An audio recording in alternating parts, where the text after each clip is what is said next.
didn't you? Paimon felt like Catherine was acting weird when we met at the Sub-Zero's festival. And...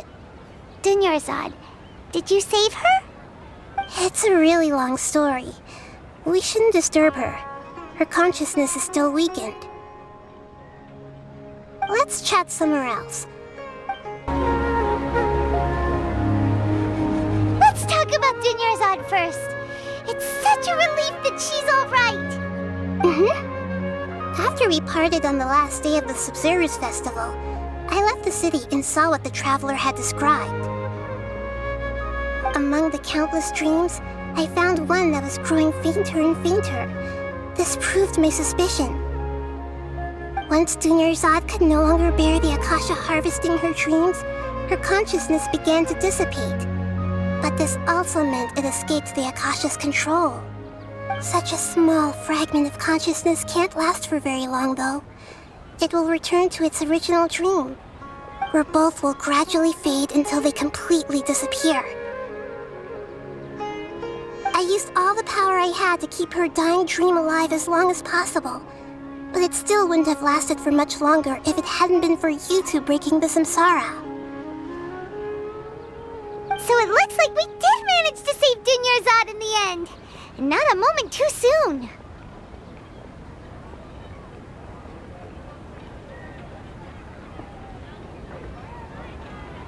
Huh? Why are you two smiling so happily? I thought you'd be so moved that you'd start crying. I need to spend more time observing human emotions. Both are fine. Everyone reacts differently. All right. You two must have a lot of other questions for me, right? After all, you saved my faithful... There's never been any big problems with the Academia's governance of Sumeru. This is the first time I've seen them step out of line. I wonder what caused them to go down this path, and what they hope to achieve. Even though the city's residents haven't noticed anything strange, if the Traveler hadn't broken the Sub-Zero's samsara, the situation could have become dire. I tried to do some investigating in the Akasha, but I couldn't find anything suspicious. I think they're deliberately trying to hide some... Oh, that reminds Paimon. In Gandharvaville, there was a sage who had invited Kainari to join some kind of project. Could it be related? Regardless, I need to first investigate the sage's motives, make things right, and punish. To be accurate, I'm using the Akasha as a medium to occupy Catherine's consciousness. How did you do that? Poor Catherine. Does this mean you can also occupy other people's consciousness? Theoretically, I can enter anyone's mind as long as they're wearing their Akasha terminal. The Akasha is the legacy of Greater Lord Rukkhadevata. As Lesser Lord Kusanali and the first Akasha terminal, my consciousness has always been linked to the Akasha. I've always respected my people's free will, so I've never actually occupied their consciousness. When necessary, I just borrow this bionic Snezhnayan puppet. Hold on. Did we just learn some deep, dark secret? So Catherine is... No wonder Paimon felt something was off about her. What about your own body? Why do you need to borrow other people's? Don't you live in the sanctuary of Surasthana? That story begins a long time ago. After Greater Lord Rukkhadevata disappeared, the sages found my newly born self and took me back to Sumeru. At that time, I was young and weak. The sages kept me in the sanctuary of Surasthana, ostensibly for the sake of protecting me. But I've hardly heard from them since. However, I do understand that they had hoped to find Greater Lord Rukkhadevata instead of me, a symbol of her passing. So, the sages basically put their new Archon under house arrest? How dare they! Why don't you teach them a lesson, Nahida? In some ways, they aren't wrong. Greater Lord Rukkhadevata was omniscient and omnipotent. Even after her death, the Akasha is still empowering this nation. And I'm still really far away from being able to call myself the God of Wisdom. Moreover, the Academia is also more proficient at governing this country. my existence has little meaning.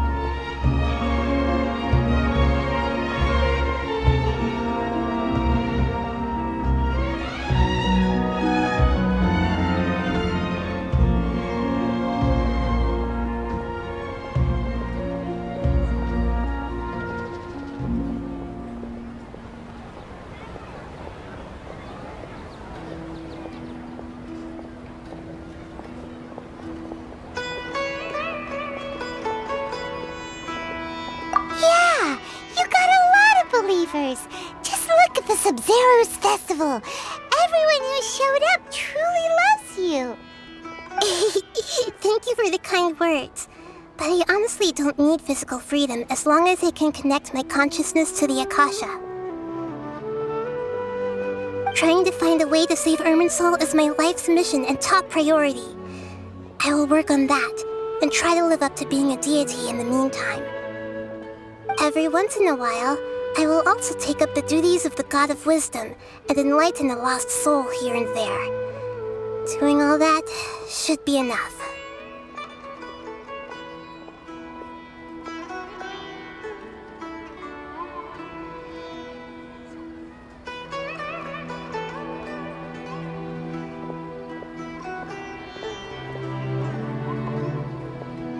Got it!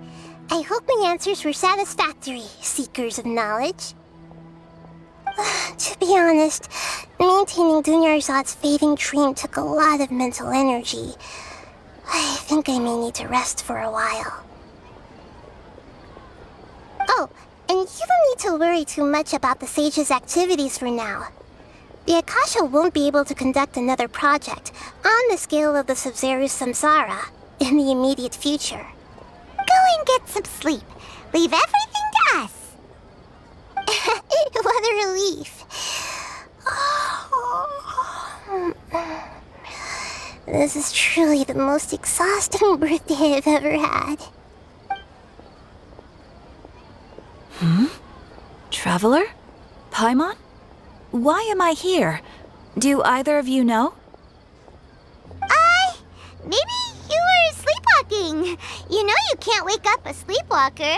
We happened to walk by, so we thought we'd wait for you to wake up. I see. Huh. I should visit my maintenance personnel sometime. Oh, I'm fine. I better go. Thank you. Her condition is stabilized. However, since Elazar is a manifestation of the withering on the human body, we can only cure it by finding a way to take care of Irminsul's own withering. But for the moment, our top focus should still be figuring out what the sages are up to and what they're planning. Right. Who knows what'll happen if they manage to pull off another scheme like the Samsara of the Sub-Zero's festival. So our first priority should be investigating and putting a stop to the sages' activities. As for how we should pull that off, let's discuss it somewhere else. There are too many adventurers around here. Oh, good point. Sorry, Advent. Let's continue our chat here. Okay, so do you have any ideas on how we can investigate the sages, Nahida? Actually, I've already done a little bit of work on that. But for now, I want to hear your thoughts.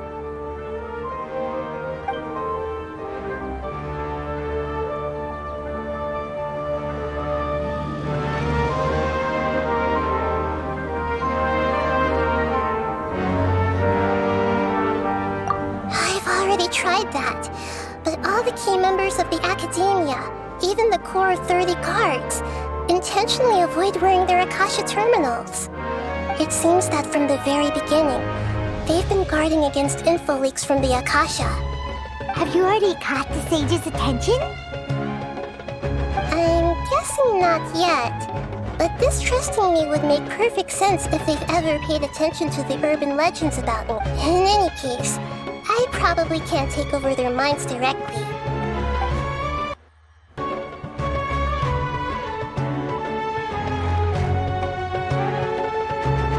No way, that's too risky.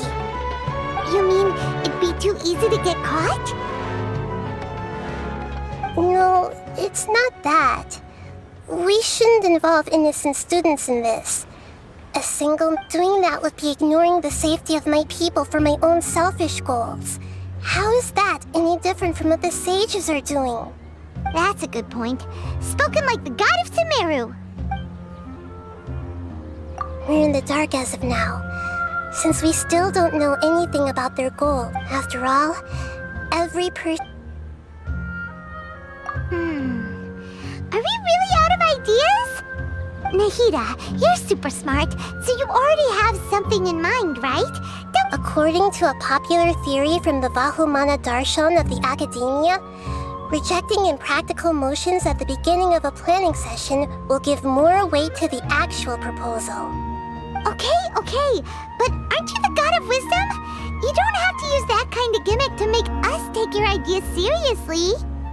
Well, I've been thinking that if I can't directly possess the leaders, and if I can't get ordinary people involved, then I should find someone who's already involved, but hasn't decided to side with the sages.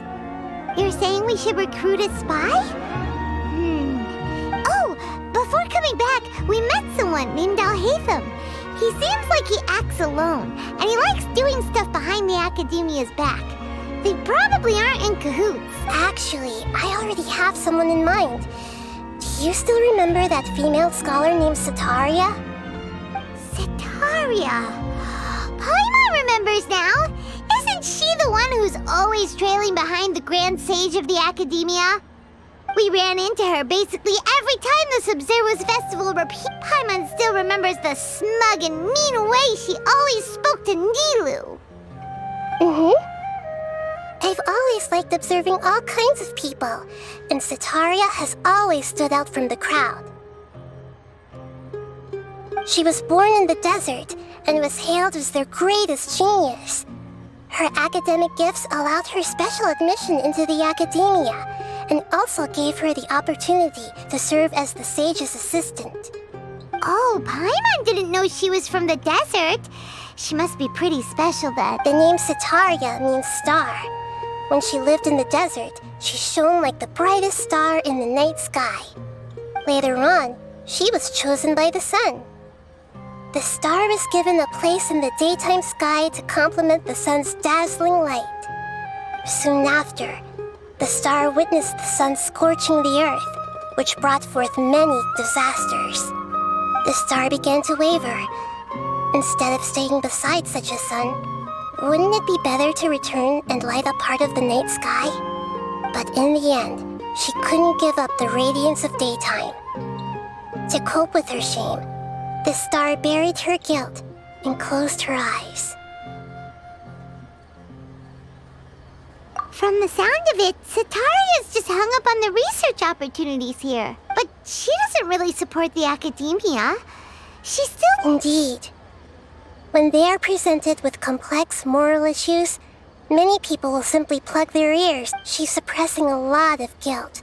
But before she realized it, she had already become the sage's accomplice. She can't deny her part in their schemes anymore. Right. We must somehow make her face her that way. Not only can we get useful intel from her, but from my past observations, Sataria will take a day off from the Academia every 10 days to do some shopping in the city. Tomorrow afternoon just happens to be a shopping day for her. That'll be our chance. To prepare, let's go check out some...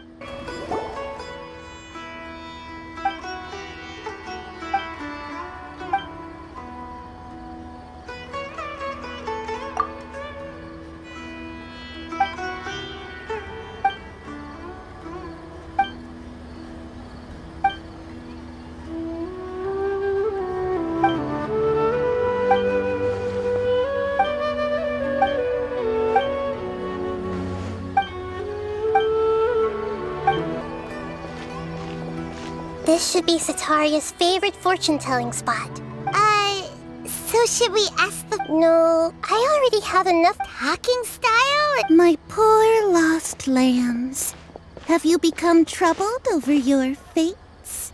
The divine voice of wisdom often echoes between mine ears. Huh? Really?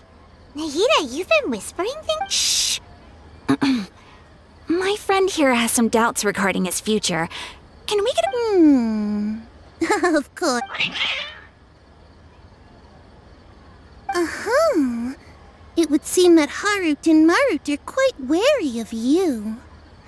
Perhaps, at some time in the past, you have somehow offended the gods. Only mocking the god of Animo, questioning the lord of Geo's financial savviness, and brawling with the god of Electro. Do those count? Oh, nothing. Go on, pick an aspect for her to divine.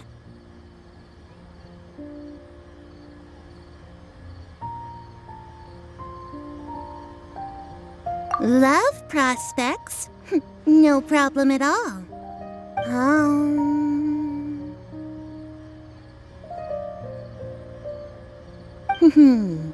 The gods have spoken. The truth shall be revealed. One who is fated to cross your path will appear on... Huh? So many people will fall for you. How could that be? Harut, Marut, did you two spoil my divination? I've never read a fortune so absurd.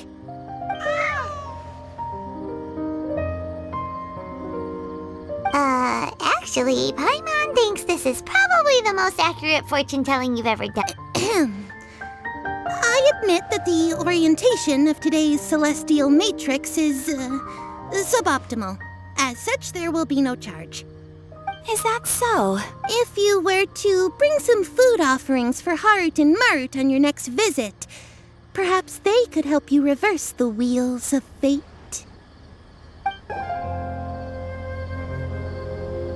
Is this another one of Sataria's favorite stalls? Yep, it belongs to a king. His father helped Sataria a lot when she first moved to Sumeru City, so she still comes by whenever she has time. When I start talking with him, listen carefully to the details of our conversation. Ah, dear customers! Would you like to look at some pottery? We caught wind of your great craftsmanship, so we specifically came to take a look. Oh, I recognize you. Aren't you Miss Catherine from the Adventurers Guild? Sounds like I'm in for some big business. Speaking of, where did you learn this trade? I suppose you could say it all started with my dad. He's a mason by trade, but I picked up an interest in clay while apprenticing for him. After that, I began making pottery by myself in secret, and I simply changed trades when my works turned out well. Although it's a pity that I'm no longer making much use of the knowledge provided to me by the Akasha. That's nice. You're making a living doing something you love. So is your father still working as a mason? Oh no, not anymore. A few years back, he fell from a roof and broke his leg. Since he had already saved enough mora over all these years, he's just enjoying the retired life in Port Ormos nowadays. I see. We wish him peace and happiness in his retirement. I'll have someone in charge of logistics at the guild come by another day for some goods.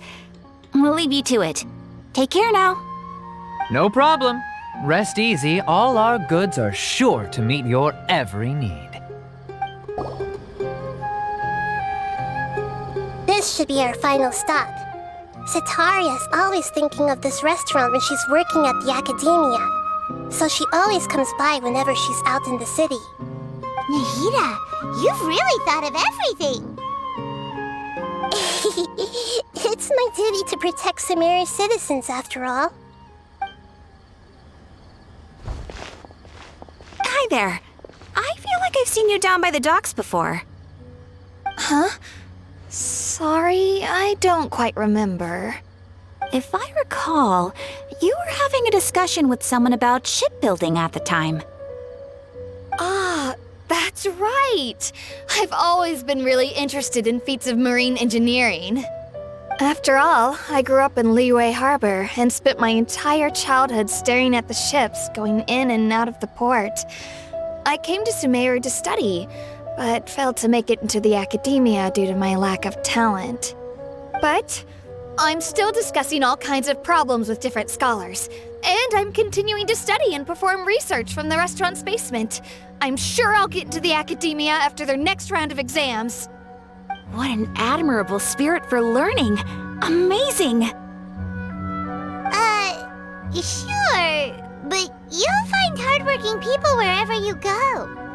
So this restaurant has a basement as well? Huh. First I've heard of it. That's right.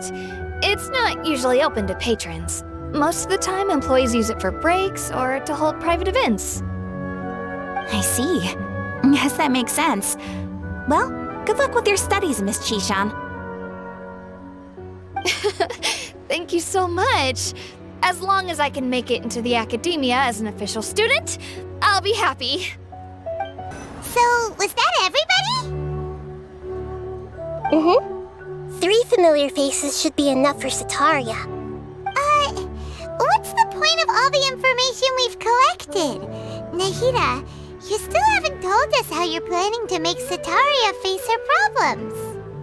Sataria is already used to avoiding her problems, so we must find a way to break through her usual sensibilities. I remember that you mentioned that the Eremites in Port Ormos are all making a fuss about the upcoming resurrection of the Scarlet King. Although it's all just a boatload of nonsense, the fate of her homeland may turn out to be Sataria's soft spot. Oh, Paimon gets it now! You want to take advantage of the guilt Sataria feels about her homeland. Although she knows she should return home to help the people of the desert, all she's done is conspire with the sages.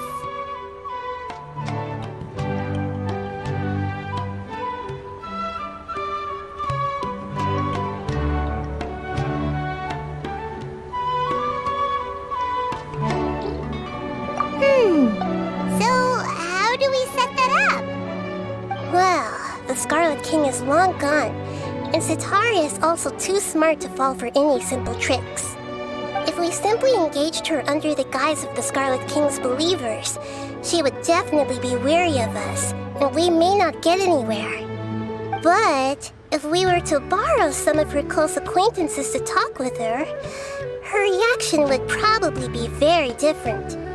So, you mean you're going to possess those people we just talked to? Yep. Possess them through the Akasha. Imply that they've already converted to the faith of the Scarlet King, and then convey our made-up will of the Scarlet King. As long as everything goes smoothly, we'll get through to Sataria for sure. She'll never guess that we had anything to do with it. Ah, so that's how you're going to use all the info we collected on these people. It's so that you won't slip up and break form. Possessing them will only work if you can manage to pass off as them. Exactly. So, best of luck with impersonating them. Huh? Best of luck? But we don't know how to possess anyone. That's no problem at all. I'll just share all their senses with you once I've possessed them. As long as you're also wearing an Akasha terminal, the effect will basically be as if you've possessed them yourself. Huh. That is pretty convenient. But why does he have to do this? Can't you do it yourself? Although I've been observing humans for a while, I've never been good at imitating them. You're not wrong. It's always been painfully obvious whenever you try to pass as Catherine.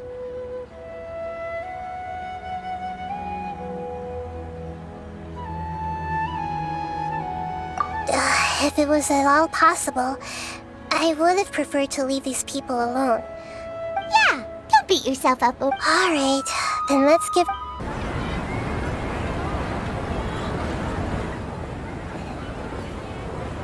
Oh, here she comes. Sataria's here. Let's quietly follow her. As for how we'll sway her to our side, I'll leave that to you. Paimon looks like they've already started talking. Let's find out.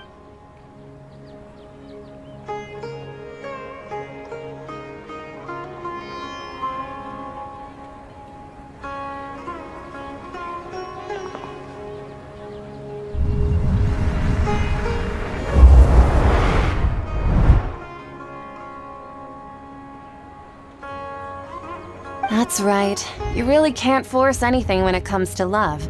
And besides, everyone around me has a very different background and outlook. Are you still listening to me, Oh, of course I'm listening. You were talking about troubles with your love life, right? I heard every... Okay then. You just seemed a little distracted for a moment there. Strange. Your cats seem pretty worked up. Is something wrong? I always thought they were quiet, happy kitties. Oh, what are their names again? Ah, that's right. They are just little darlings, aren't they? Harut and Marut. So, which fortune do you want me to read for you today? You must have come for another echo of the divine voice of wisdom.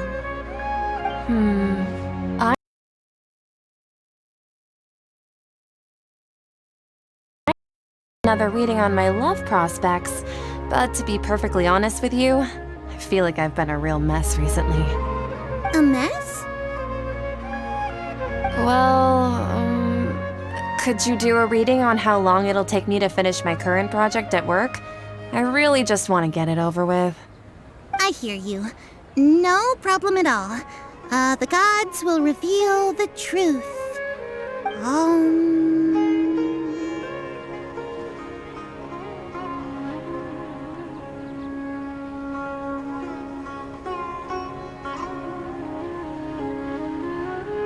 The gods are asking, Setaria, why haven't you gone home? Why haven't I gone home? Do the gods really know everything I've been thinking about? Setaria, why don't you just go home? It's a demand now instead of a question. The gods seem to be truly upset. I'm sorry. I know I failed the gods. Please pass on my most sincere apologies and ask for their divine forgiveness. And if I may ask, Nabia, is there a specific god who's speaking to you right now?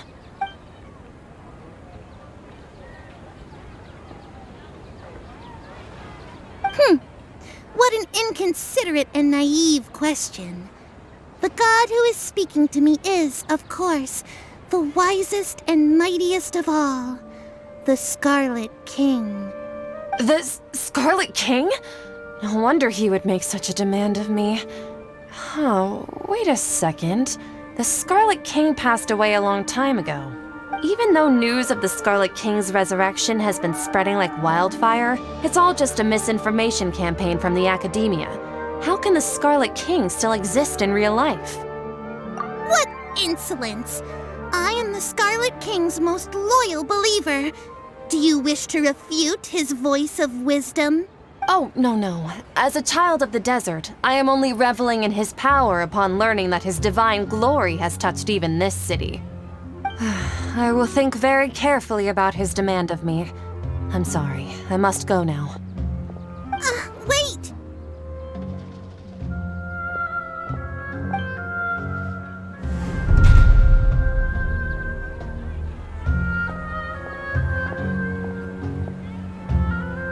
Whoa! She just ran off in a hurry. She looked pretty upset. Well done. Setaria didn't seem to suspect anything amiss. To have something she's been trying desperately to avoid show up out of nowhere and berate her, that must have shaken her to the core. Aw, Nahida. All I know are some abstract Haravitot theories. In any case, my time with you has shown a lot of them to be utterly. Anyway, enough of that. Let's hurry and catch up to Setaria. He's out of Keems now, right on cue. Let's get ready to possess him right away!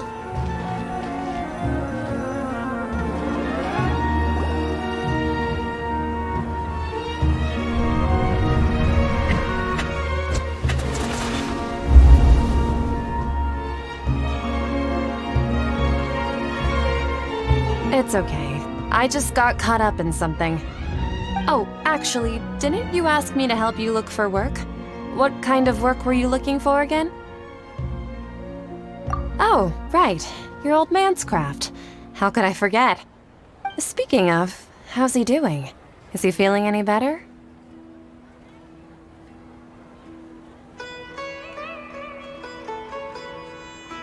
Oh, that's good to hear.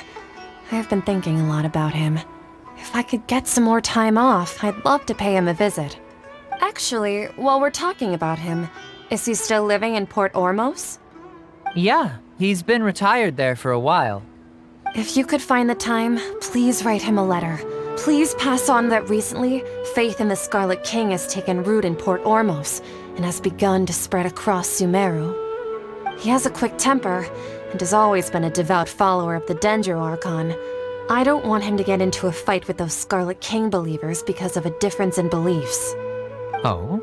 So who are you siding with in all of this? The Academia or the Scarlet King? I'm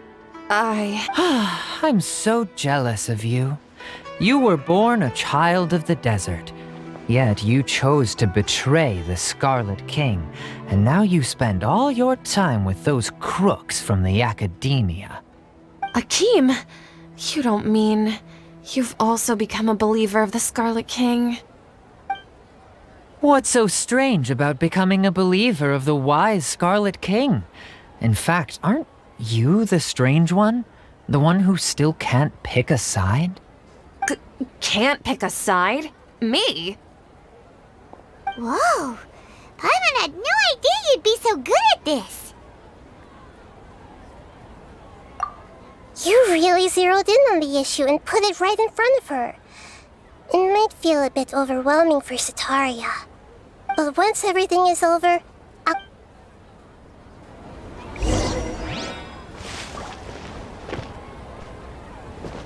Come on! Sataria's already started talking with Shishan!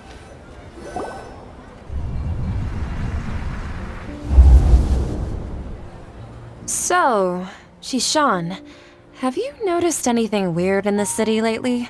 Like, as if someone was trying to preach to you about something?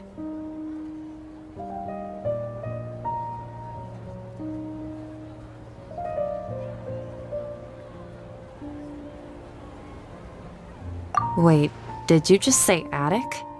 I thought this place didn't have an attic. Also, don't you usually study in the basement? Well, the restaurant recently added an attic. Oh, right. Speaking of strange things, I celebrated the Sub-Zerus festival so many times that I lost count. That was really weird. Wait, how could you be aware of that? That should be impossible. Nothing in the report indicated anything like that. Are you still failing to realize that the Academia's lowly tricks could never deceive all of Sumeru's citizens? Shishan, don't tell me that you've converted to the Scarlet King as well! What an absurd question. You make it sound like I should be ashamed for becoming... In reality, shouldn't you be the one who is ashamed? You, who works side by side with the Please, please stop! Even now, Sataria's still trying to run from her problem. She can no longer justify everything to herself. Hey, she's trying to talk to the ghost. This is the most important part of all. Mercenary, you're a member of the Corps of 30, correct? Please help me pass a message to the Matcha right away. The situation in the city is getting out of control. Please, try to remain calm, miss. Tell me what's happening in the city. Heretics are infiltrating the city, and they've already converted many residents to their side. Heretics? What kind of heresy are you talking about? The Scarlet King! Many people I know have suddenly started believing in him, but he... Miss Sataria, nothing is impossible. You know my name? The Scarlet King is immortal, and all who defy him will one day pay the price. You must face the truth, Sataria. You tread a treacherous path, and the longer you ignore it, the tighter the Academia's grasp on you will become, and the deeper you will be ensnared. Child of the Scarlet King, never forget that the desert that belongs to you lies elsewhere. What's so strange about becoming a believer of the wise Scarlet King? In fact, aren't you the strange one? The one who still can't pick a side? What an absurd question. You make it sound like I should be ashamed for becoming a believer of the Scarlet King. Sataria, why haven't you gone home?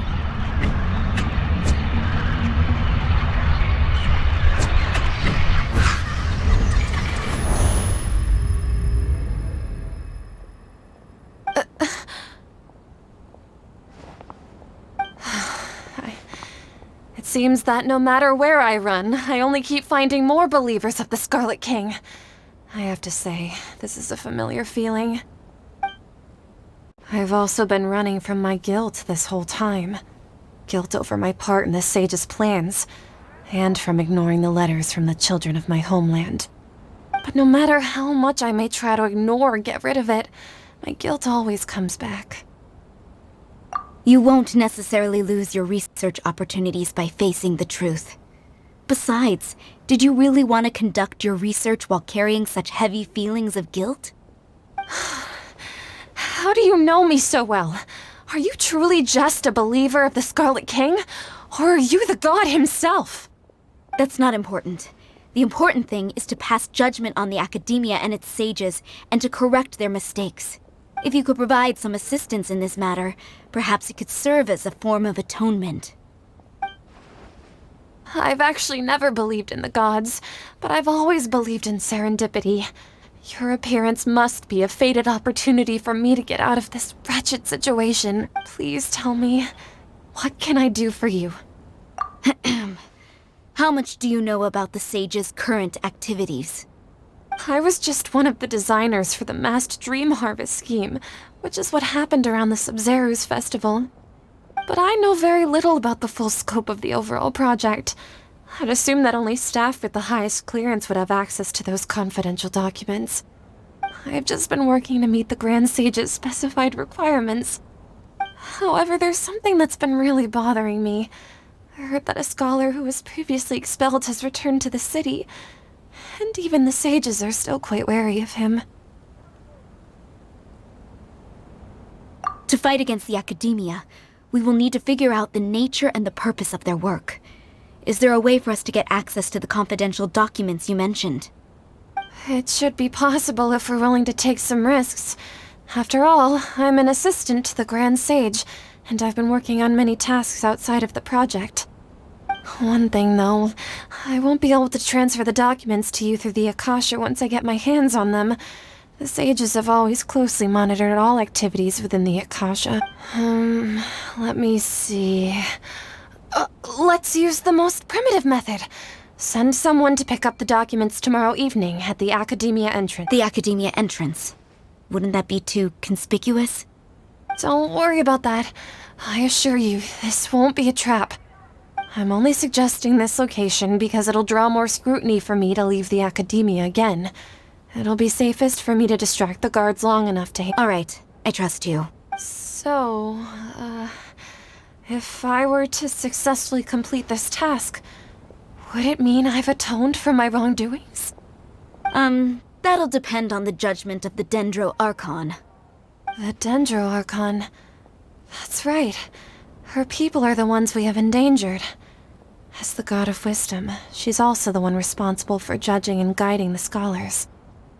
Maybe it's time for me to find a god to believe in. Just as Nahida predicted, we've managed to bring Sataria to our side! The Traveler's execution was ingenious. Well, now that we've made plans... Pray? But if we're going to pray to the gods, aren't we just praying to you? No. The truth is the true guardian of scholars. I've always believed that. Anyway, let's meet again tomorrow evening at the Adventurers Guild. Catherine, we're here! Oh, you are the other Catherine, right? That's right. I suppose I'm the other Catherine in your mind.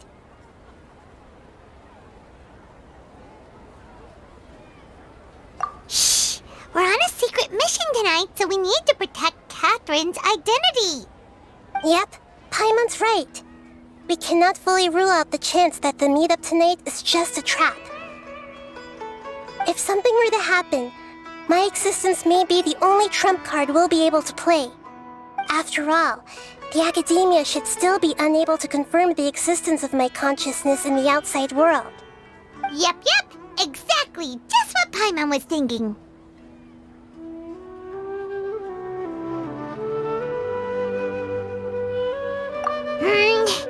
Anyway, enough about that. Let's just make sure to be on our guard.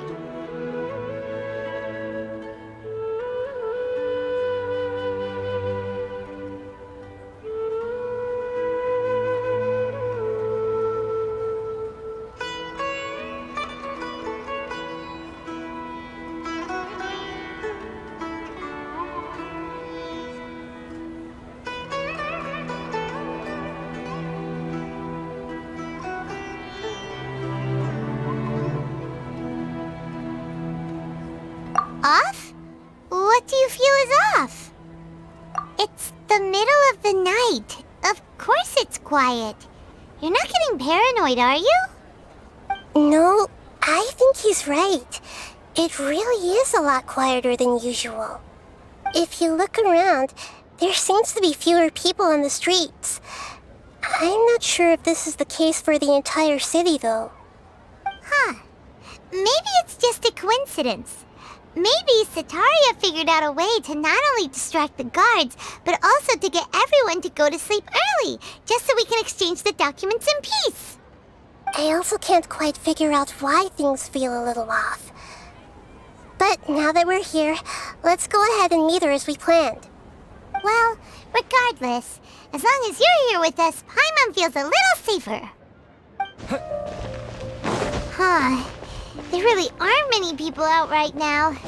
Let's hope it'll be this quiet in front of the academia, and that Sataria managed to distract all the guards.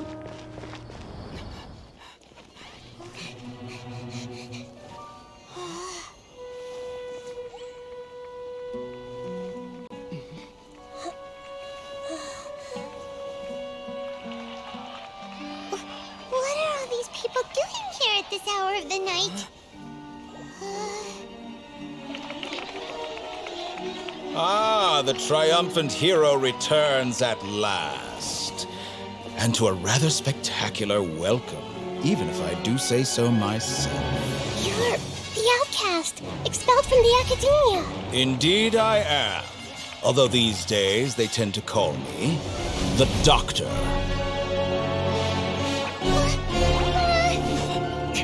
If you're looking for your researcher friend, she has already been taken into confinement. With some basic caution, she could have discovered the listening device on her person. Clearly, she lacks the degree of rigor expected of a true scholar.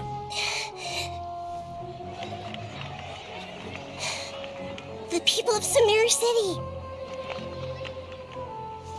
What have you done to them? I simply made some minor adjustments to their Akasha terminals. Now they can deposit information directly into the subconscious. As you can see, all these lovely people now believe this traveler is a hero who has just saved the world.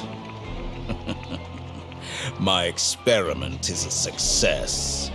And now it seems they can no longer hold back their sheer adoration. Oh no, what should we do? These are all just regular people. Leave now. You need to get out of here. But that guy's a Fatui Harbinger! We can't just leave you here! Nor can I abandon the people of Sumeru!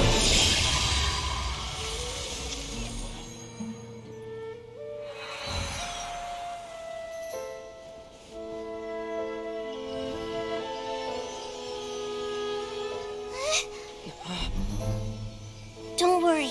We'll meet again outside of the city.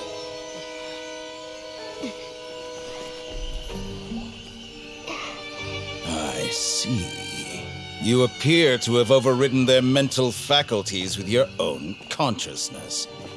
To possess such a powerful mind, you must be the god of wisdom.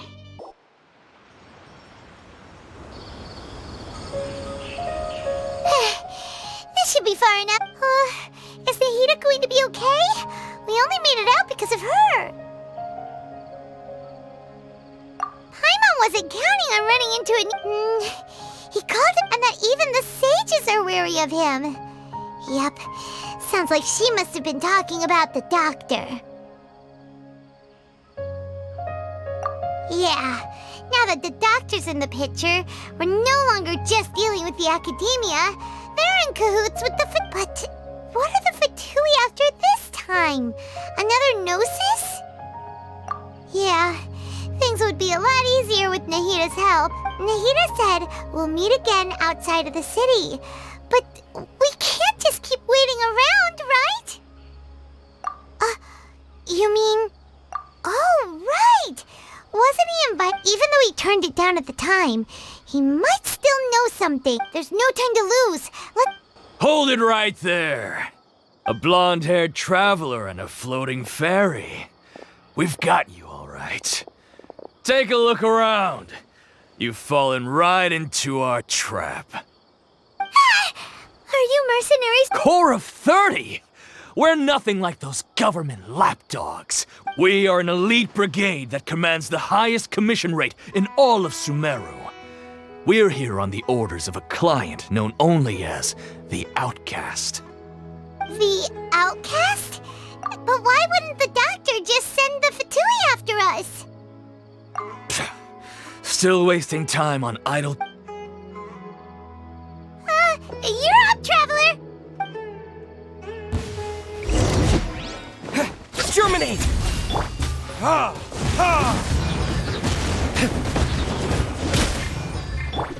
Illusion shattered!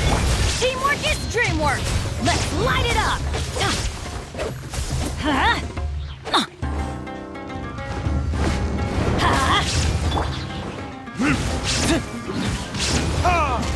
That's close enough. New punching. Burn!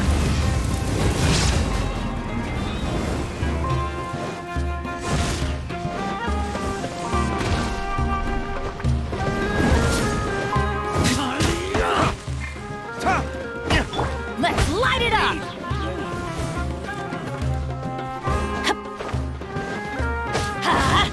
There is no escape! It isn't over yet! Here comes reinforcements! Going in!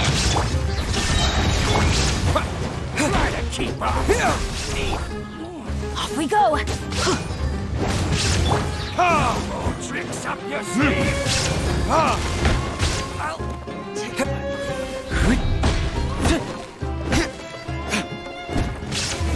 Like this.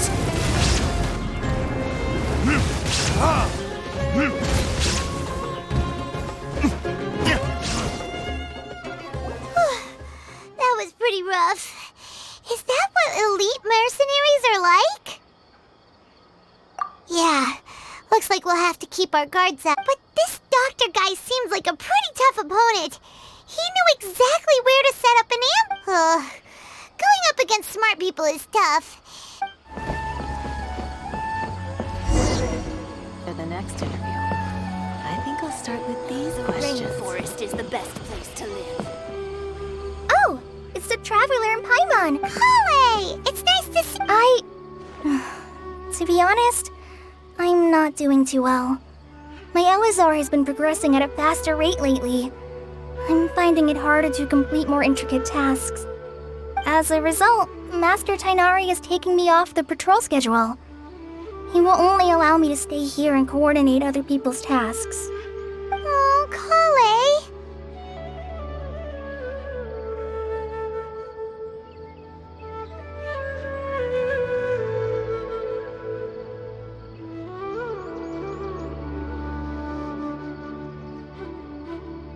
Speaking of Tainari, did he go off on patrol? We're here to talk to him.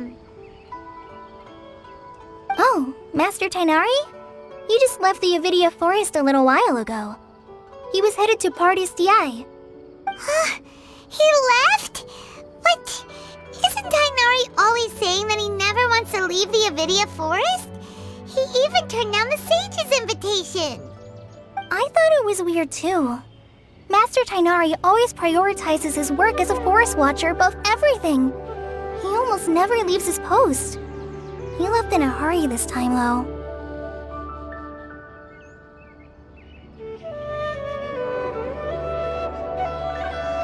No, I only found out that he left through a message he left behind.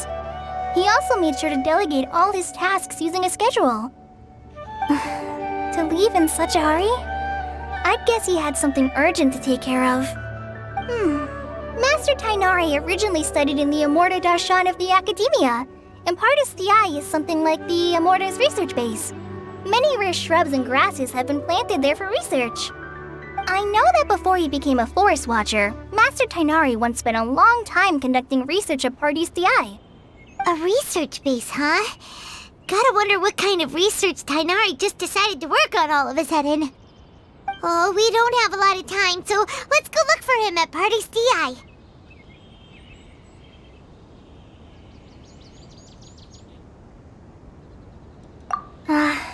Don't worry, I'm fine.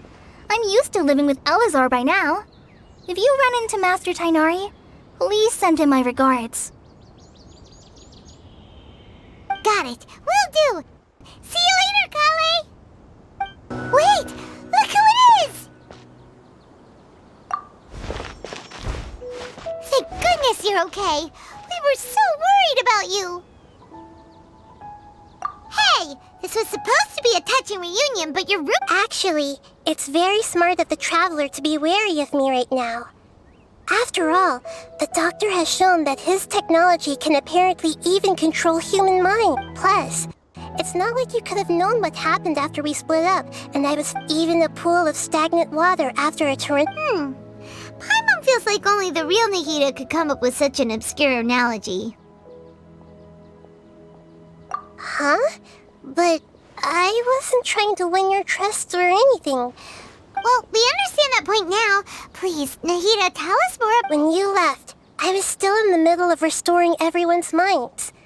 Thankfully, when the doctor mentioned depositing information into the subconscious, he didn't mean engraving information into their minds. Instead, he did something closer to creating hallucinations. That was still within my power to fix. Luckily, I managed to finish my restorations and mind jump away from him just as he was about to capture me. What a relief. I wouldn't be relieved just yet. I gave away my true identity when I restored everyone's minds, which means we've lost another one of our trump also. The doctor is already an expert at modifying Akasha terminals. Maybe it's... Would that mean you'd no longer be able to jump between minds? Then how do we stop him? He's still at the Academia, so it's possible he It feels like he's... Plus, the doctor's combat ability alone is apparent... We shouldn't give up hope just yet. Let's try to find another way to attack this problem. Actually, Nahida, how did you know we were trying to get to Pardis Eye? Have you been waiting for us? Yes, I have. I can see the traveler's elemental energy, so I deduced your destination by looking at the direction you were moving in. You didn't come here for sightseeing, right? We're looking for a scholar we know. His name is Tainari, and... Okay, let's just...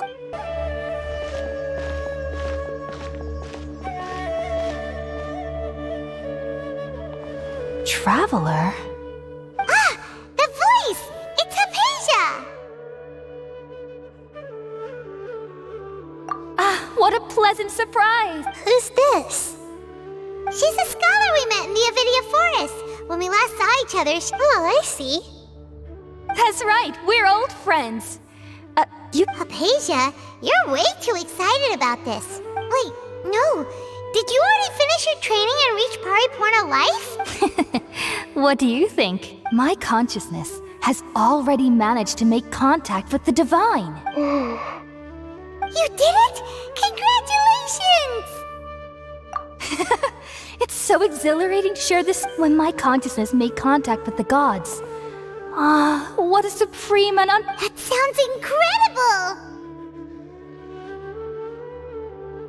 Oh, all right. Remember? I promised to help you under... My current self has not only gained true insight, but I can even help you establish... You can do that?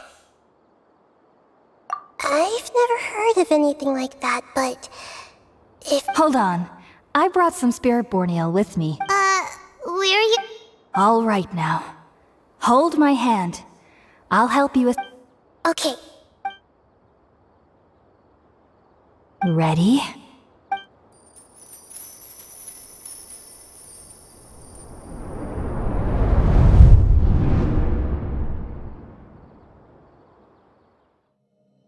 It took 3 betrayals for me to finally understand. The world is just an elaborate tapestry of lies. My fury will never be quelled. The first to betray me was a god. My creator. My mother. Valuing strength above all, she saw no worth in me and I was discarded. The second was a human. My family. My friend. Consumed by fear, he saw me as an abomination. The third was one exactly like me. A hope for the future. A fledgling barely out of the nest. Powerless before his mortality, he broke his promise to me. Humans, they can't be trusted. And the gods fill me with pure loathing. So I said good riddance. I denounced the world and laughed in its face. My chest will never again be defiled by worldly filth. I will scrub away every last trace of human emotion. Then it will be empty, a blank slate, and ready to receive a supreme gnosis, brimming with pure divinity.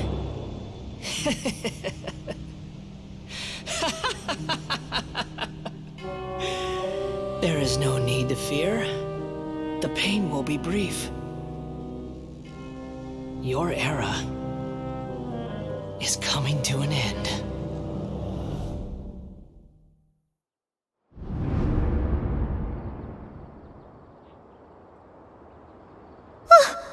What was that?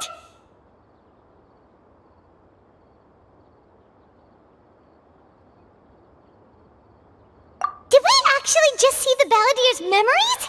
But how is he connected to the divine consciousness that Hypatia was... You saw it, right? You felt it, right? Such a majestic god!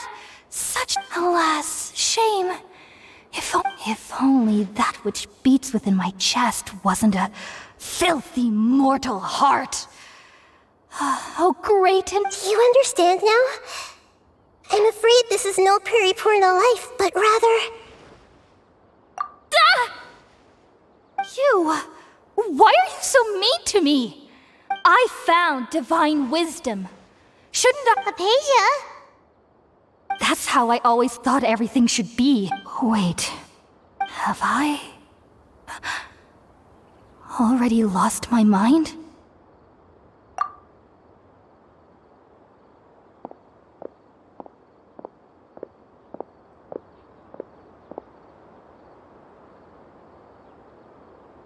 Wait, something isn't right.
okay, Nahida?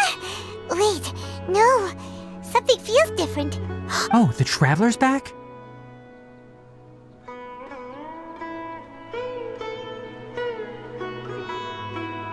Nahida was controlling your body for a while.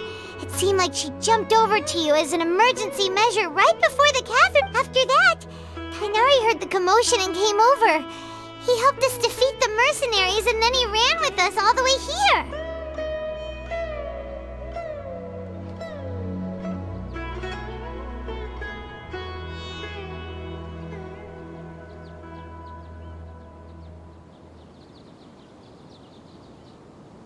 What? You swapped places? You mean your consciousness also went into Nahida's body? Wait, then where is Nahida's consciousness? I never imagined that an individual's consciousness could be transferred around like this. Had I not seen it with my... Also, while we were running, the consciousness in your body told me to pass on a message. She said, the doctor has found a way to trap my consciousness, so I can't journey with you anymore. But even in a moonless night, a shower of starlight can still drown out illusions and lies. Oh no! Nahida, was that message all she left for us? It's pretty vague.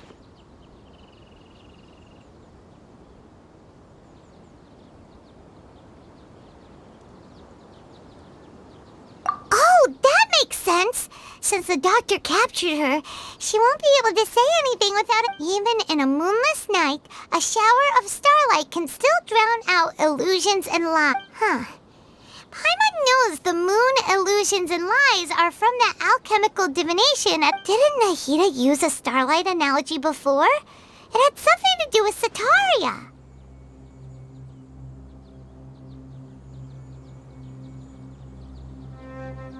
Oh, that makes a lot of sense. Huh. Do you think Nahida was telling us to go find help in the desert? But she isn't with us anymore. Paimon, you said Sanctuary of Surasthana. Does this mean that this Nahida you're talking about, the consciousness who was occupying the Traveler's body, is the Dendro Archon? Your guess is correct, but the situation's a bit complicated, so it's really hard for us to explain right now. That's all right. A scholar's curiosity doesn't need to be appeased right away.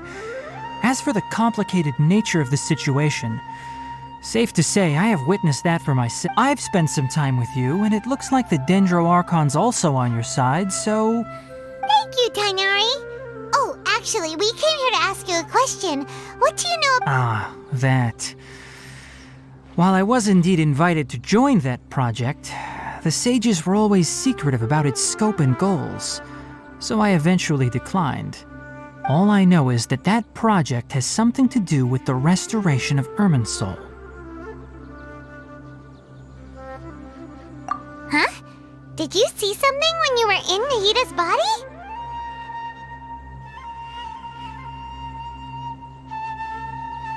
What?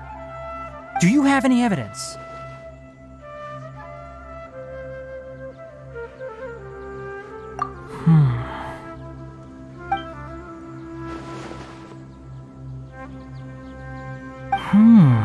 So that's what happened. Tainari, did you leave the Avidia Forest because of Hypatia? I did. I noticed Hypatia's mental anomalies, but since her symptoms were rather atypical, I secretly took her to Pardes Dii and began searching for a way to return her to her normal. If I didn't take action, Hypatia would have already been taken by the Matra to the desert. Now that you mention it, I knew the Academia has never thought particularly highly of Lesser Lord Kusanali, but I still didn't expect them to do something as arrogant as creating a new god. Looks, the Doctor and the Balladeer. We have 2 Fatui Harbingers in Sumeru. Sounds like, from your description, I don't think they've completed their project. There may but then, what is the connection between creating a new god and restoring Irminsul? Yeah, it feels like we're still nowhere close to figuring out the sage's goals.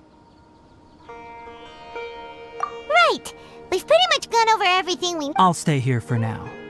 I still want to try a few more things to help Hypatia. If you're planning to go into the desert, start by heading for Caravan Rabat. Come find me here if there's anything else I can do to help. Thanks, Tainari. Hopefully Hypatia will feel...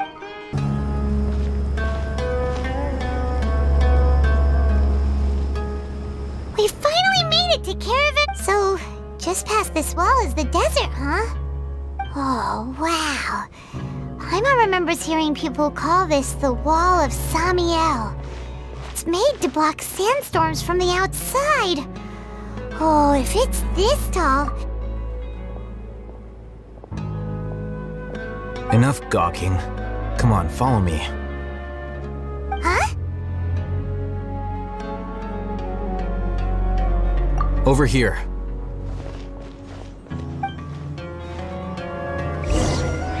Oh, Hatham went that way! Let's hurry up and follow him. Wonder what he's up to.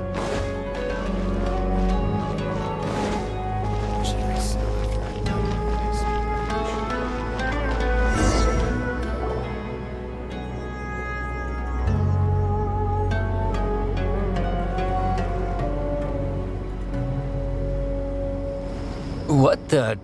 Where did he go? How did we lose them? They were just here a second ago. More Eremite mercenaries? How are they working for this? You were too careless. You should have noticed those hopeless amateurs trailing you a long time ago.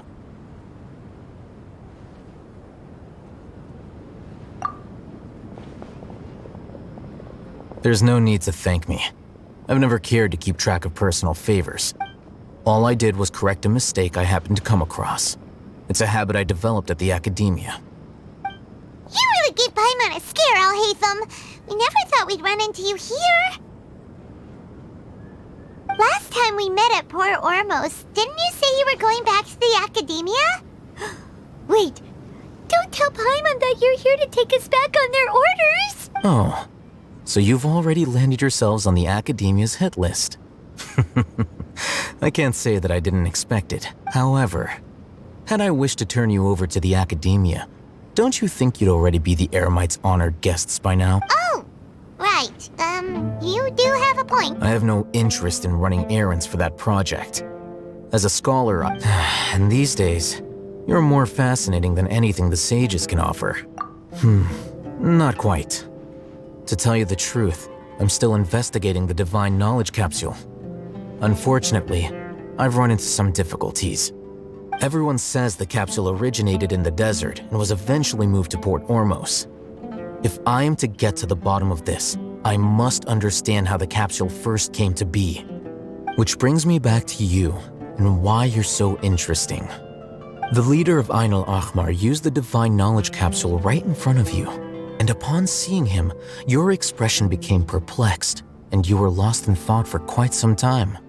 To have that kind of reaction, I think you must have realized something. Are you in...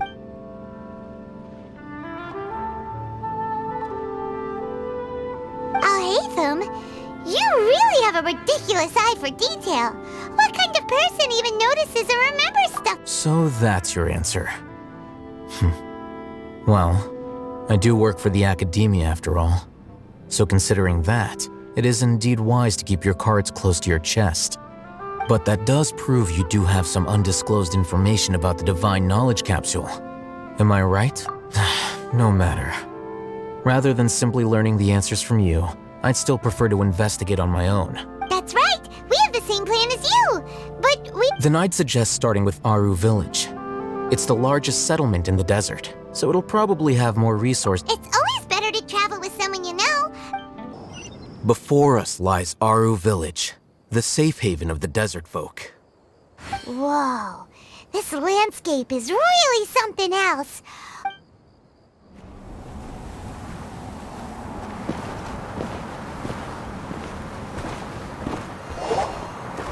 Wow!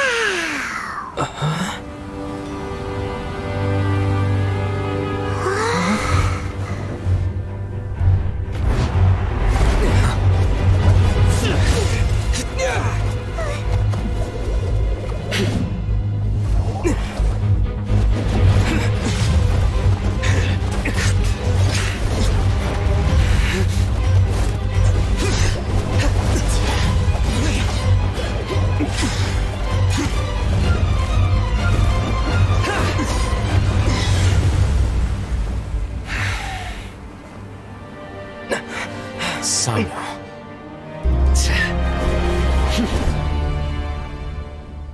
Unless my memory fails me, we have barely spoken 2 words to each other before now at the Academia. Would you care to enlighten me as to when and how I invited the General Mahamatra's wrath? Haytham, do not think you can escape my judgment just because you managed to escape my attack. Judgment? So that's how you'd characterize your actions here, is it? Or would elimination perhaps be— Had I used my full strength, not even this traveler would have been able to stop me. Though styled like an assassination, I sought only to ensure that my target would be unable to flee or resist. Standard practice for the Matra as well. Seemed to me more like your own— Who is that? Yes. General Mahamatra Sino, head of all the Matra at the Academia. He's a formidable hunter, and the ultimate nightmare for any who have committed academic crimes. You seem to have placed a lot of trust in Haytham, to the point of blocking an attack for him. If I were you, I'd never choose to side with him. I wouldn't believe a single word that comes out of his mouth. I have been pursuing this scribe for a long time. I urge you, stand back and do not seek to defend him any longer. Otherwise, there will be consequences.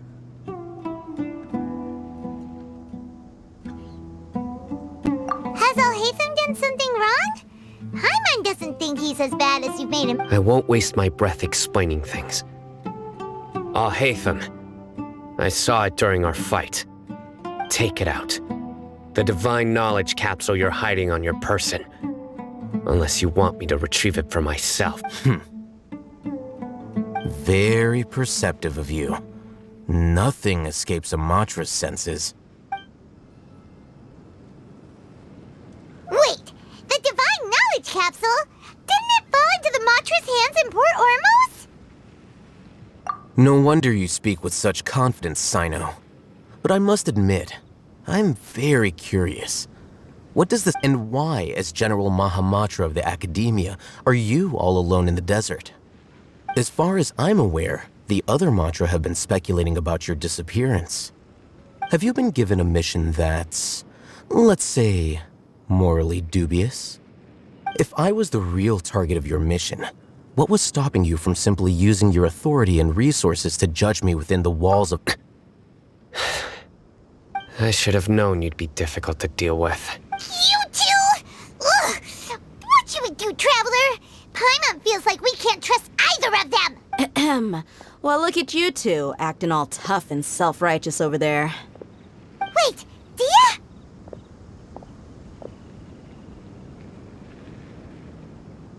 Great! Finally, someone that we can trust! You gotta help us out here, otherwise these two are gonna start fighting again! Yeah, sure looks that way. 2 giants from the Academia duking it out once and for all.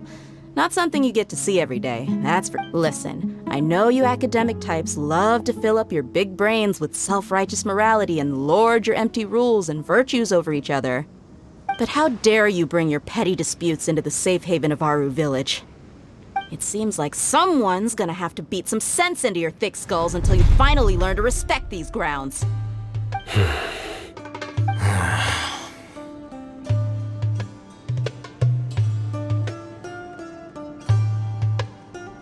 Hey, did either of you hear a word I just said? Whoa, what's going on? The wind's so strong! Another sandstorm? What's up with these recently? Hey! All of you, over here, quickly! We have to take cover! Someone's calling for us! Oh. That sounded like Candace. Come on, you two. Jeez. All right, stop yelling.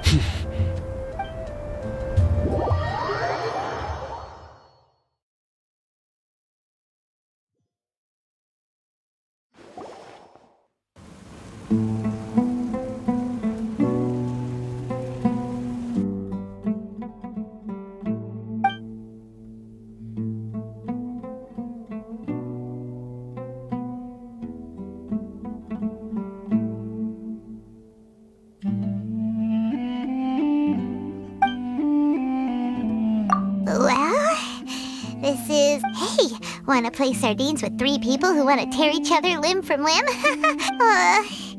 The air is so thick and heavy. Paimon can hardly keep floating anymore. My sincere apologies, everyone. This is the home of our village chief. I will have to ask you to make do with this small room until the sandstorm dies down. Please, let me introduce myself.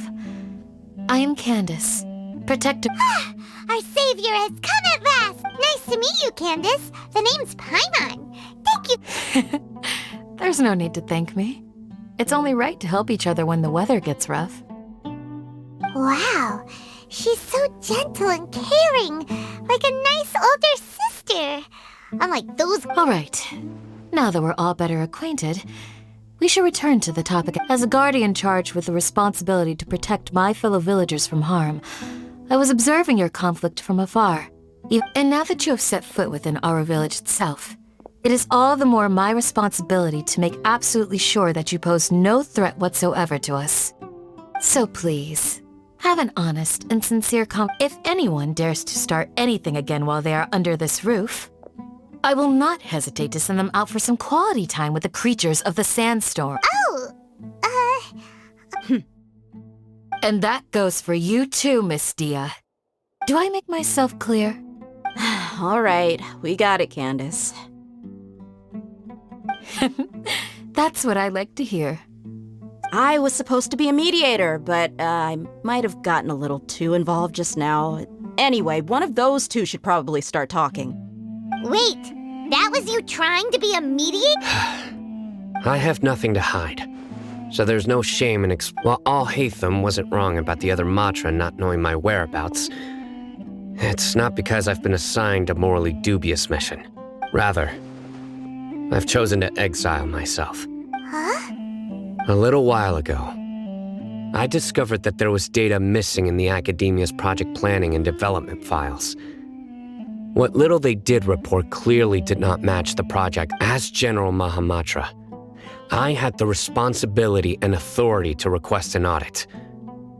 However, to my surprise, the person responsible for the erroneous data was none other than Grand Sage Azar himself. I tried to investigate the issue myself before submitting a formal audit request, but I soon found that all leads and potential pieces of incriminating evidence were I began to realize that they were cautious of me from the very beginning. Unsurprisingly, the Grand Sage rejected my audit request as soon as the submission reached his desk. The power of the General Mahamatra is granted by the sages.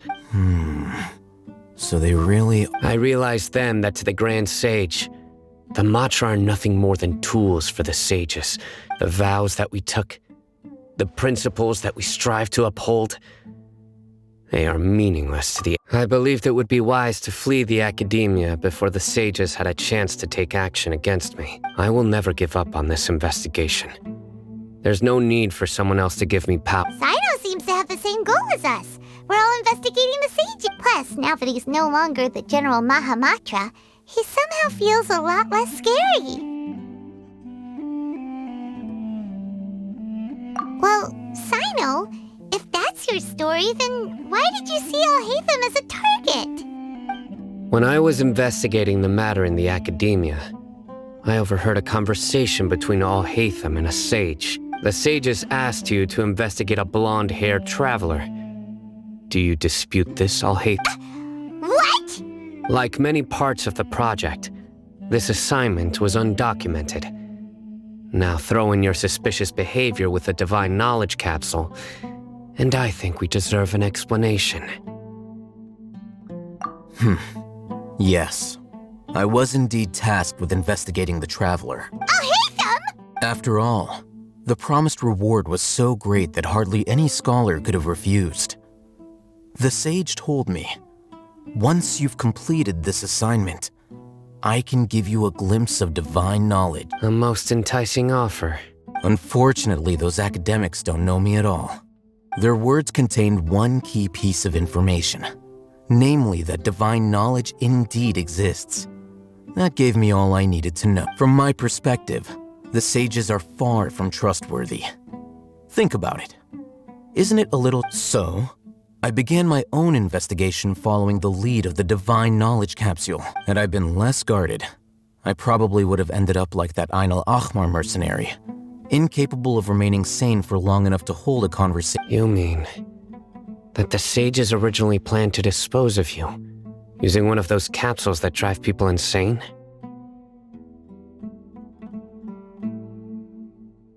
I'd already given up on the assignment by then. I only told the Academia I was waiting in Port Ormos for you to appear so they wouldn't suspect anything. So it came as quite a surprise when I encountered my erstwhile target while investigating the Divine Knowledge Capsule. Criminals do love to talk about coincidences. Even though I ran into the Traveler by chance, I had no intention of providing assistance to the Academia. Also, you should remember, you were the ones who decided to follow me and strike up a conversation after I left that tavern.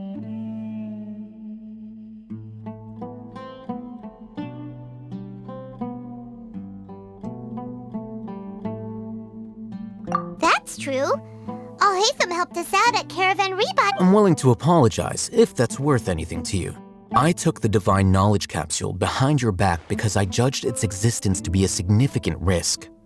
I felt that it would be best for no one to interact with it before it had been properly After all, curiosity often proves to be the most dangerous thing in this land. You should be well aware, Scribe Al-Haytham, that curiosity can also lead you to danger and suspicion. Answer me this. Did the sages share any information about their project with you? Have I not made myself clear? You and I are both distrusted by the Academia. Fine. Although you haven't... As you wish. Good. I'm glad to see you two clear. And now you, Dia. I believe it. Oh, sorry. Whatever the boys were talking about must have been so boring that I spaced out. My situation is pretty straightforward. My employer, Dunyarzad of the Homayani family, is friends with the Traveler and is currently recovering from her illness at home. I had nothing going on, so I decided to return to Aru village for a visit. I was actually looking forward to a pretty exciting time getting back together with everyone here. But then I saw these two random guys in the middle of a pointless argument. Is that all?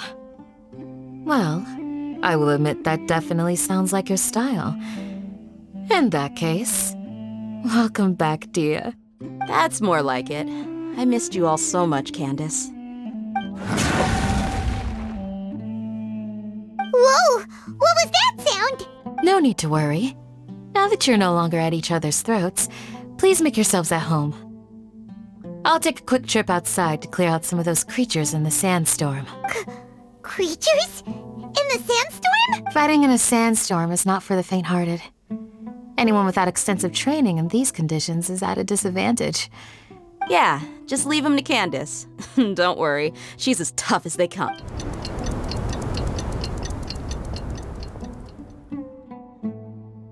The winds died down. That means the Candace still isn't back yet, though.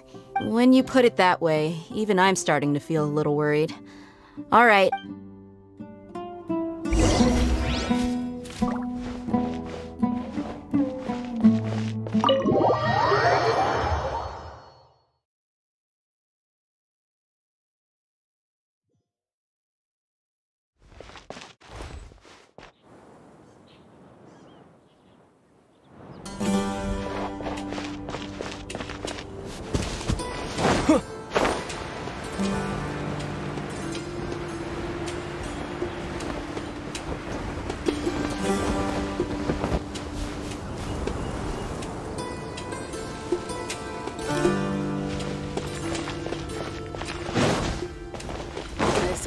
Wisdom.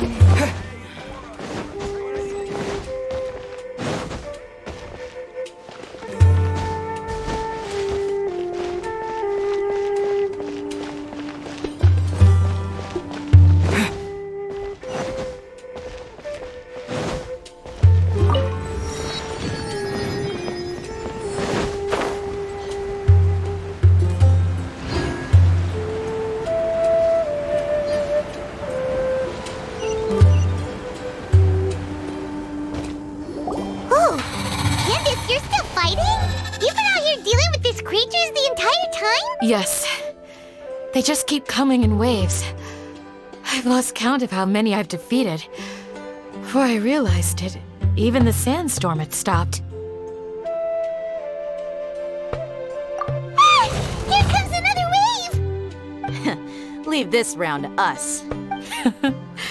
It's been... I'll be sure to put on a good show. Let's go! Scatter! Illusion shattered! Let's light it up!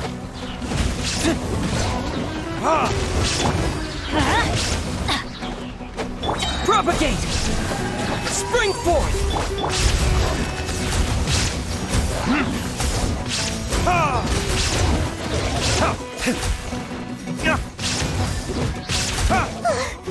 Here comes another wave! When are they ever gonna let up? Time for retribution!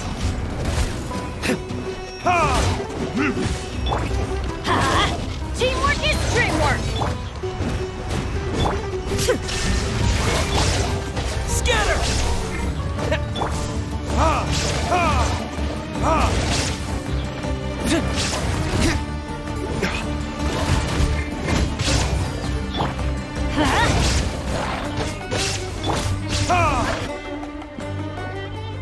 The creature stopped appearing. Was that the last of them? What we fought just now was probably the aftermath of the sandstorm. So we should be safe for the time being. Well fought, everyone. No injuries, I hope. Huh? Who are you? Ah, my apologies. I haven't had a chance to greet you yet. I had my hands full taking care of the village's elderly and children. I am the chief of Aru village. Everyone usually calls me Uncle Anpu.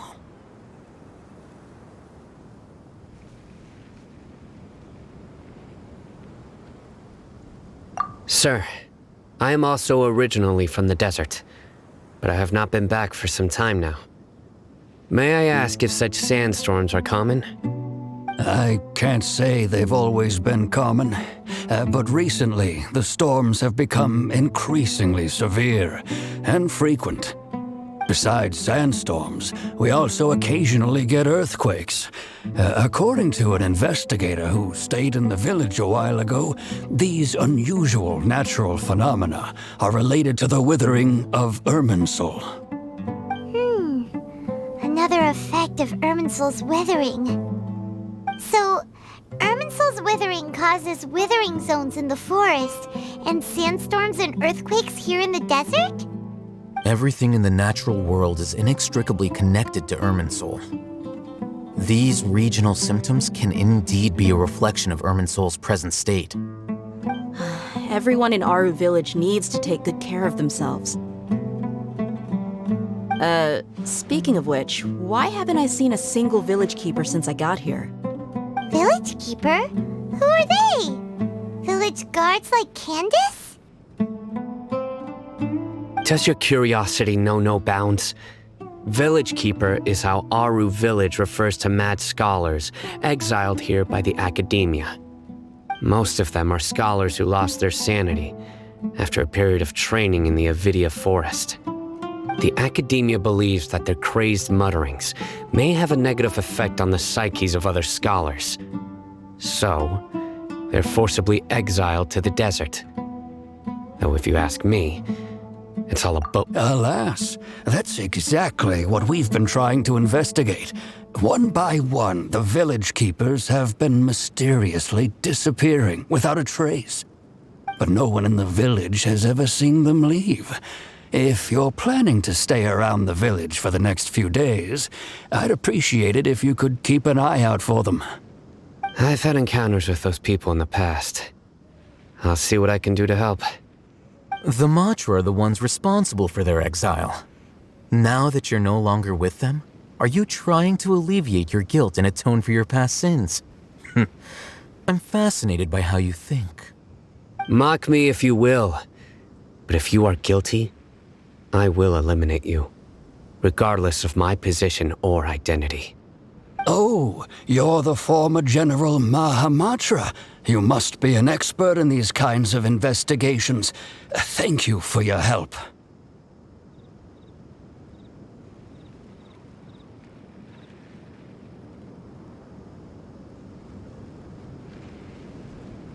Is it because you're reminded of Hypatia?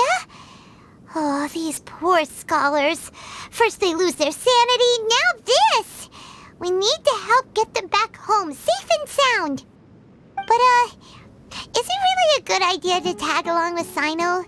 You seem like you really don't trust him.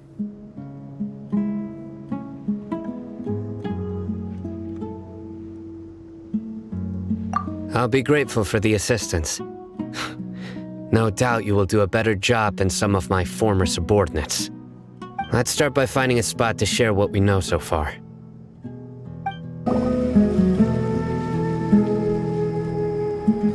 Although I've sent myself into exile, I'm still doing essentially the same. Do you still have any questions for me before we... One of my former subordinates told me that this title has its origins in a strange incident. The Academia has long exiled mad scholars to Aru Village. A mysterious phenomenon exists here. When mad scholars first arrive, they are as incoherent and deranged as... Initially, the people of Aru Village greatly resented having... Aru Village was struck by the strongest earthquake in living memory. Suddenly, he noticed a mad scholar crouching in a corner, caressing the ground with his hands. Despite the powerful tremors that ripped through the ground that night, all the houses remained upright, almost as if they had grown roots reaching deep into the ground.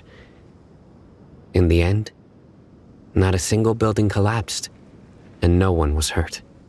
After that, the people of Aru Village treated the mad scholars with greater kindness, and began to refer to them. The soft green light? A mad scholar protecting Aru Village? Paimon thinks so too. Actually, Sino, do you know if any of the mad scholars continued to wear their Akasha terminals at Aru Village? In theory, they would continue wearing them so the Academia could still monitor their activities. With that said, the main Akasha system would no longer have any interaction with them. Oh, no wonder! Everything makes sense then! Add in the fact that they calmed down, it was probably Nahida who calmed them. If you are able to draw a conclusion from this one story alone, then it appears you possess much more information than I do. So, what do you make of the story?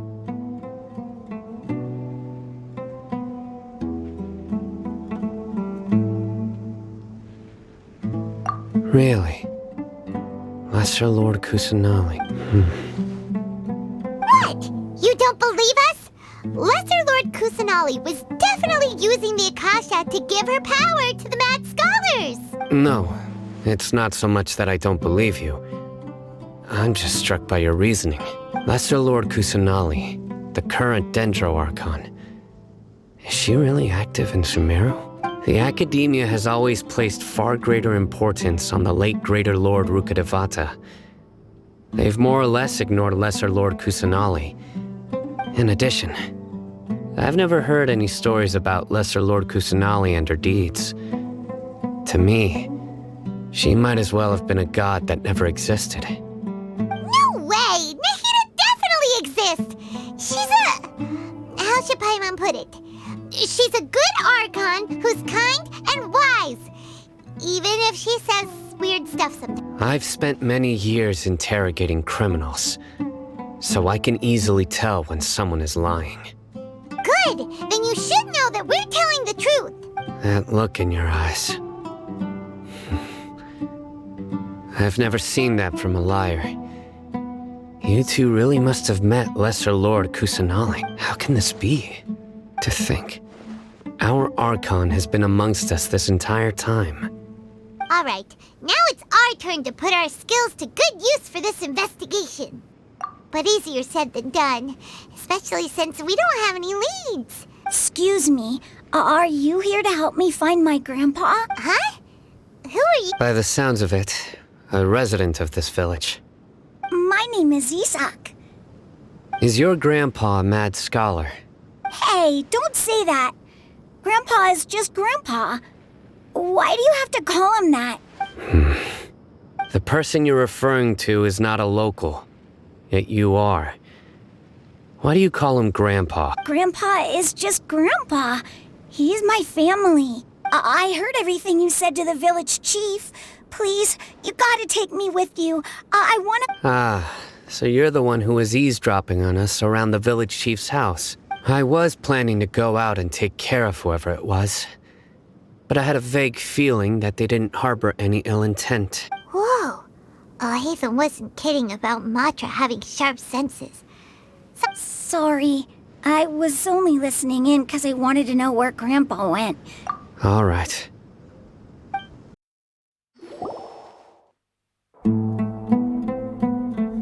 Sino is super vigilant.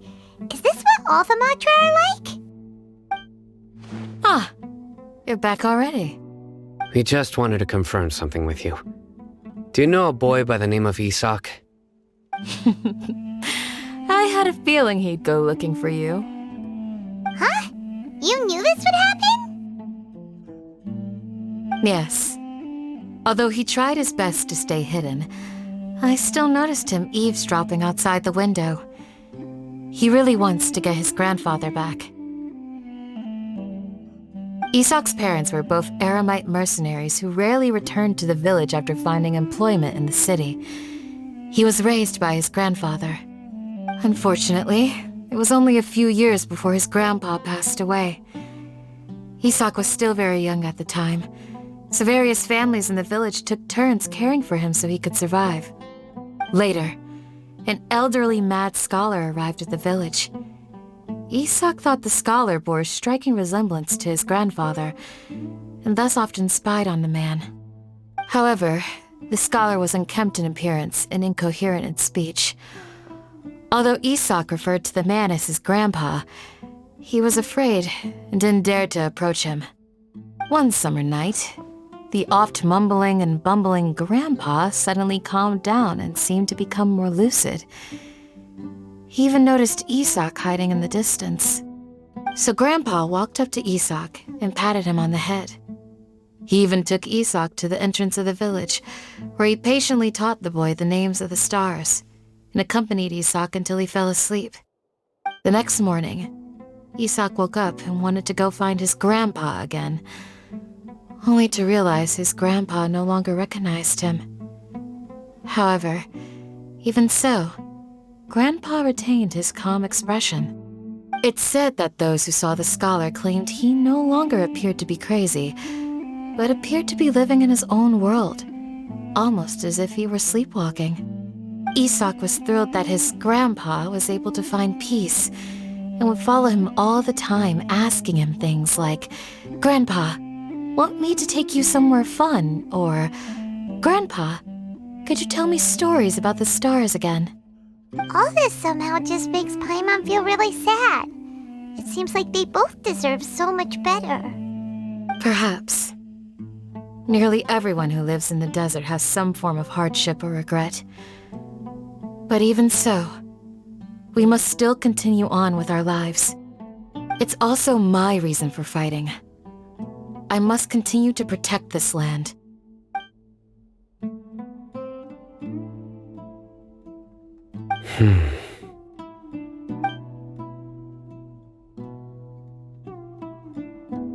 Maybe the people have always had a considerate god watching over them. Huh?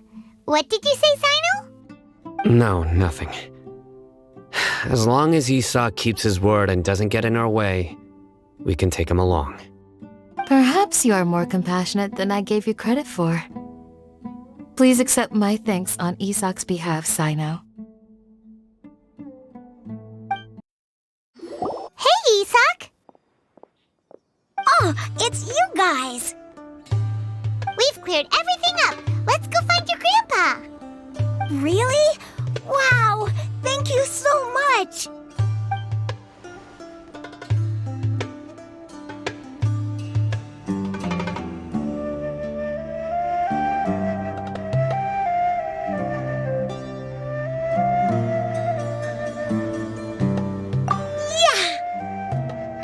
All right. Let's ask the local residents some questions first.